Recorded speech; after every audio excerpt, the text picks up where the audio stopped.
Praise the lord. ఈరోజు దేవుని వాగ్దానము, నా దేవా నీ చిత్తము నెరవేర్చుట నాకు సంతోషము. కీర్తనల గ్రంథము 40వ కీర్తన 8వ వచనము. ప్రియ సహోదరి సహోదరులారా, ఇక్కడ భక్తుడైనటువంటి దావీదు గారు సన్నిధిలో మోకరించి ప్రార్థిస్తూ తన హృదయపూర్వకముగా ఆనందంను సంతోషంను వ్యక్తపరుస్తున్నాడు. ఏంటంటే, నా దేవా నీ చిత్తమును నెరవేర్చుట నాకు ఎంతో సంతోషము తండ్రి, ఆనందము, నీ ఆజ్ఞలను పాటించటము నాకు ఎంతో ఆనందం అని చెప్పి దావీదు దేవుణ్ణి మహిమపరుస్తున్నాడండి. మనము కూడా ఈనాడు ఆయన చిత్తాన్ని చేయటంలో సంతోషం ఉండాలి. ఆయన చిత్తంను నెరవేర్చుటలో మనము కూడా దావీదు వలె ఆనందంగా ఉండాలి అండి. అందుకే ప్రభువైనటువంటి యేసుక్రీస్తు వారు కూడా, తండ్రి ఈ గిన్నె నా యొద్ద నుండి తొలగించుటకు నీ చిత్తమైతే తొలగించుము, అయినను నా ఇష్టము కాదు నీ చిత్తమే సిద్ధించునుగాక అని లూకాసు వార్త 22వ అధ్యాయము 42వ వచనంలో ఆయన ప్రార్థన చేశాడు కదా. ఈ లోకంలో మనుషులు ఏంటంటే అనేక మార్లు వారి యొక్క సొంత చిత్తంను, సొంత ఆలోచనలను, వారి ప్రణాళికను నెరవేర్చుకోవడానికి ప్రయత్నిస్తారు. అయితే ఆయన కూడా తన శిష్యులకు పరలోక ప్రార్థనలు కూడా నేర్పించాడు.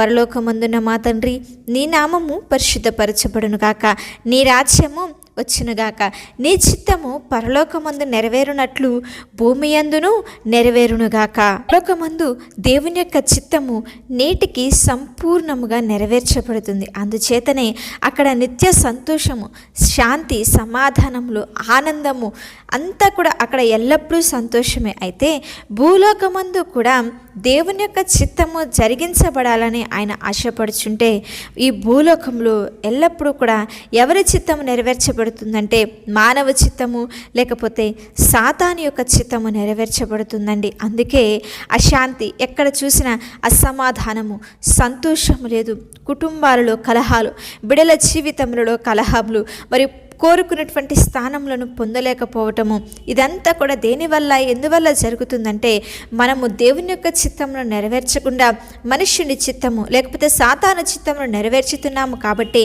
మన జీవితంలో ఎల్లప్పుడూ అశాంతి, సమాధానం లేకుండా ఎంతగానో కక్షలతో, క్రోధములతో, విమతములతో జీవితంలో ఎన్నో కష్ట నష్టములను అనుభవిస్తూ సమాధానం లేనటువంటి పరిస్థితుల్లో మనం ఉన్నామండి. అయితే పరలోకంలో ఉన్నటువంటి ఆ సంతోషము, నిత్య ఆనందమును, సంతోషమును మనము కూడా మన జీవితాలలో పొందుకోవాలి అంటే పరలోకమందు ఎవరి చిత్తం అయితే నెరవేర్చబడుతుందో మన జీవితంలో కూడా ఆ తండ్రి చిత్తమునకు మనము ఒప్పుకోగలిగినట్లయితే, ఆయన చిత్తంను మనము నెరవేర్చగలిగినట్లయితే మన జీవితాలలో కూడా మేలులను, అద్భుతములను, ఆశీర్వాదములను పొందుకుంటామండి. కనుక స్వచిత్తమును విడిచిపెట్టి దేవుని చిత్తమును చేయటానికి సంపూర్ణముగా ఆయనకు లోబడి. మరి పరిశుద్ధ లేఖనములు లోతు ఉన్నాడు. లోతు దేవుని యొక్క చిత్తమును నెరవేర్చకపోగా, ప్రభువా అలాగ కాదుయ్యా, నేను ఈ ప్రాంతానికి వెళతాను, ఇక్కడికే వెళతానని చెప్పి దేవునికే సలహా ఇస్తున్నాడండి. ఆయన ప్రేమామయుడు కనుక లోతును నశింప చేయక తను కోరుకున్నటువంటి ఆ చిన్న ఊరును నాశనము చెయ్యను అని చెప్పి అభయమిచ్చాడు. ఇక్కడ మనము ఒక ప్రశ్న ఆలోచించేస్తే, లోతు నీతిమంతుడా కదా? లోతు ఈ లోకానుసారంగా నీతిమంతుడే, కానీ దేవుని చిత్తమును నెరవేర్చని నీతిమంతుడు. అందువలననే అతని భార్య ఉపస్తంభమైంది, శపితమైనటువంటి సంతానము రావటానికి కారణమయ్యాడు. అయితే అబ్రహాము లోతు వలె కాకుండా దేవుని యొక్క చిత్తమును నెరవేర్చి ముచ్చటగా ముమ్మారు దేవుని స్నేహితుడు అని చెప్పి పిలువబడ్డాడండి.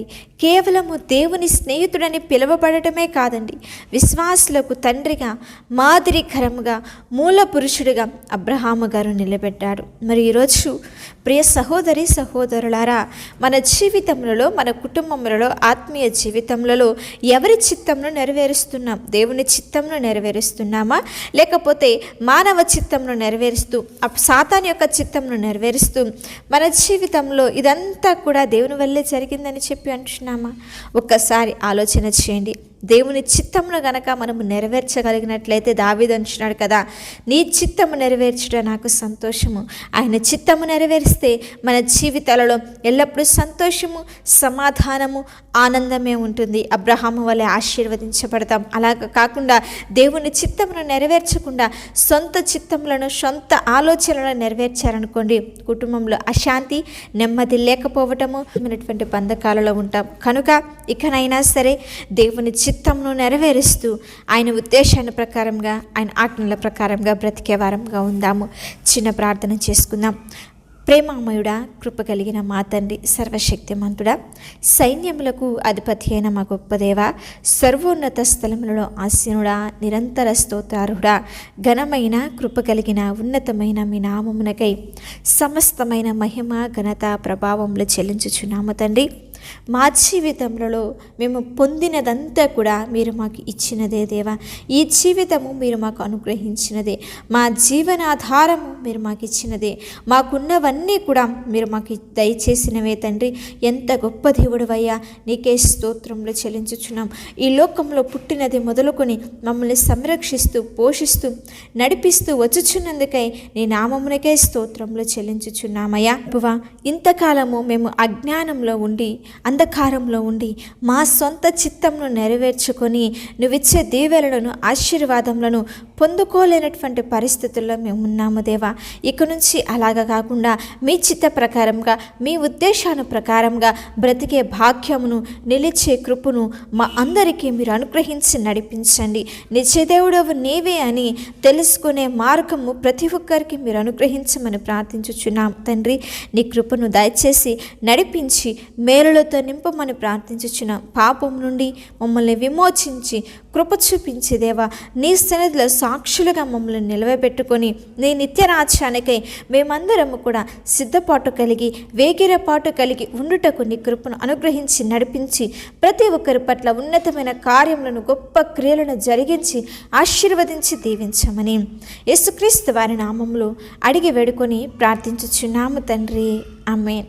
అలాగే మీ యొక్క ప్రార్థన అవసరతలను మాకు తెలియచేసిన యెడల మేమందరము కూడా మీ గురించి ప్రార్థిస్తాము. దేవుని ఉన్నతమైన కృప మీకు, మీ కుటుంబములకు తోడై ఉండి నడిపించునుగాక.